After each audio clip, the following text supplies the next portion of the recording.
അമ്മ ഇന്ന് അറിഞ്ഞോ, ഇന്ന് ബിഗ് ബോസിലെ ആ ഹൈജീന്റെ പ്രശ്നം, ഇത് മൊത്തം ഹൈജീന്റെ ഒരു ഇതായിരുന്നു. അതായത് തുടക്കം മുതൽ അവസാനം വരെ ആ ഹൈജീൻ തന്നെയായിരുന്നു എടുത്ത് കാണിച്ചത്. അമ്മയ്ക്ക് എന്താ ഇതിനെപ്പറ്റി പറയാനുള്ളത്? അതെ, രേണുവിനോട് പല പ്രാവശ്യങ്ങളായി രേണുവിനോട് നേരിട്ട് പറഞ്ഞിട്ടില്ലെങ്കിലും അവിടുത്തെ പല ലേഡീസ് കണ്ടസ്റ്റൻസും ഈ രേണുവിന്റെ തലയിലെ പറയാറുണ്ടായിരുന്നു. പക്ഷെ ഇന്ന് മോർണിംഗ് ടാസ്കിൽ രേണു അത് എടുത്ത് പറഞ്ഞു.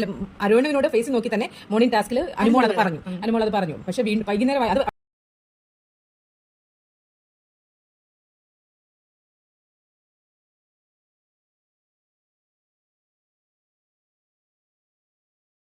അനുമോള തവി ഹാരിനെ ഇങ്ങനെ അടിച്ചത് അതേ തവി കൊണ്ട് തന്നെ ദോഷമാ വിളക്കുന്നത് ബിഗ് ബോസ് അത് ഹൈലൈറ്റ് ചെയ്ത് ഇങ്ങനെ കാണിച്ചു.